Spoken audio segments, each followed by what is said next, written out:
So if you're really confident with solving equations that have constants in them and only one variable, that's going to help you a lot with changing the subject, because really what you're doing is you're just solving this equation here for A.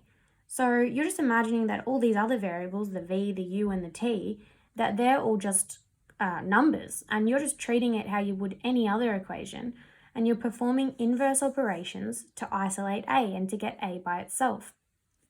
So where people start to panic is when they can't solve this v minus u on the left-hand side, this part here. They look at this and they say, v minus u, oh, I can't do that. Oh no, I can't find the answer. But you just have to remember that that's okay, because the question's not asking you to find the answer. Remember, the question's just asking you to change the subject of the formula. So it's really just asking you to rearrange the equation and make it look different. So it's fine if you end up with lots of terms over here on the left-hand side, because as long as you're isolating A over here, which you can see we are doing because it's getting more and more simple on this side, then that's fine. You're answering the question. You're making A the subject. So if you have v minus u over here, don't panic. Just leave it as an algebraic expression and keep isolating A, okay? And once you get A by itself, then you're pretty much finished. You just need to make sure it's on the left-hand side. Okay, so we're going to use one more example. And the reason we're going to look at this one is because it's slightly more complicated. It's just a little bit more involved. So in this case, we're given the formula P equals m minus 1 over m plus 1. And we're asked to change the subject of the formula to m. So at the moment, the subject is P, and we want to change it to m. But as you can see, we've got two m terms here. We've got m minus 1 on top and m plus 1 on the bottom. So we have two m terms. And if you think about what the question's asking, really we only want one m term in the end, because we just want one m by itself on the left-hand side. And that would mean that m is the subject of the formula. So what we're going to have to do is we're going to have to bring these m terms together somehow. We're eventually going to need to collect them as like terms. So the way we do that, it might not seem straightforward to you, and don't panic about that, because the more you do these types of questions, the more familiar you become with it, the easier it will be for you. So don't worry, you just need lots of practice with these sort of questions. So let's write it out, and I'll show you what we do. So what we're going to do is we need to get rid of the fraction, first of all, because at the moment we can't bring these m's together as a fraction. So fraction's not working for us, we're going to get rid of it. And the way we get rid of a fraction is we need to multiply everything by this denominator here. So we multiply everything on this side by the denominator, and we multiply everything on this side by the denominator. And remember, when we're multiplying by everything, it's sometimes useful to just whack some brackets in there so we don't forget, all right? We don't want to end up just multiplying m or just multiplying minus 1. We need to multiply by everything on the right-hand side. So on the left, we're going to be left with p outside the brackets multiplied by m plus 1. And on the right, we got rid of the denominator.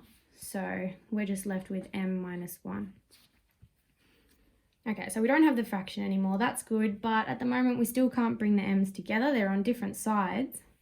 So we can bring this m over to this side if we like. That's fine. So let's do that. Let's get rid of the m on this side. We don't want m on this side. We only want it on the left-hand side. So let's subtract m from both sides. Okay, so on the left, we're now going to have p outside of m plus 1. And then we need to subtract this m as well.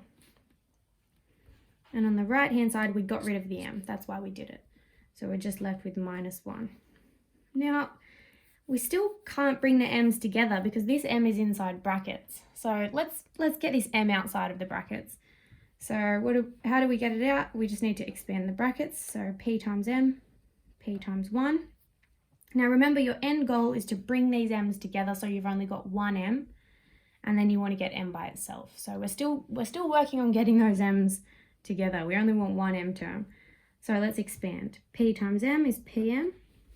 P times 1 is just p. And we've still got our m here, our minus m.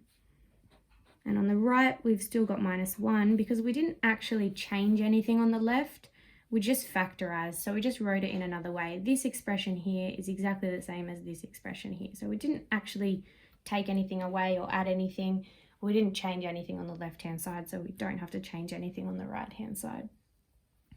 Okay, so now we still can't bring these m's together yet because this is a pm and this is just an m, so they're not like terms. So we can't add or subtract them from each other. But what we can do is we can now factorize, which is the reverse of expanding. So I'm just going to swap these two terms around because I'm not really interested in the p. I'm interested in bringing the m's together. So I'm just going to write it as pm minus m, and then we'll just stick this p on the end here. I'm not really worried about it. Now we've got our m's really close together, and what we can do is we can factorize, okay? Because m is a common factor in both of these terms. P times m is pm, and minus 1 times m is minus m. So we can actually factorize. We can work backwards. Instead of expanding, we're going to factorize and take that m term out of the brackets because it's a common factor. So we'll take m out. M times what gives you pm? P. And m times what gives you minus m? Minus 1. So we've factorized, and now can you see we've only got one m term. So the key there is factorizing so that we're only left with one m term outside of the brackets here. Now we've still got our plus p, just can't get rid of it, and minus 1. Finally, we've got one m term. We managed to bring the m terms together, and it's quite a complicated process, so really practice with these questions, and you'll become familiar with the process. So we've got our m. Now we're nearly there. We just want to get rid of all this other stuff that's with our m. We want to make m on its own on the left-hand side. So we need to isolate m. So again, we're just going to perform inverse operations. We'll get rid of this p first. So that cancels out, and we're just left with m outside of p minus 1 equals minus 1 minus p. You can also write that as minus 1 plus p, that's the exact same thing. And now we're nearly there. We just want to get rid of this term in the brackets over here so that we can get m by itself. Now remember, this is the same as saying m times everything in the brackets. So how do we undo a multiplication? What's the opposite of multiplication? Division. So all we need to do is divide by the thing we're trying to get rid of. So that's everything in the brackets. So we divide both sides by everything that was in the brackets over here. Now these will cancel out, and we're just left with m finally. This is quite a long question.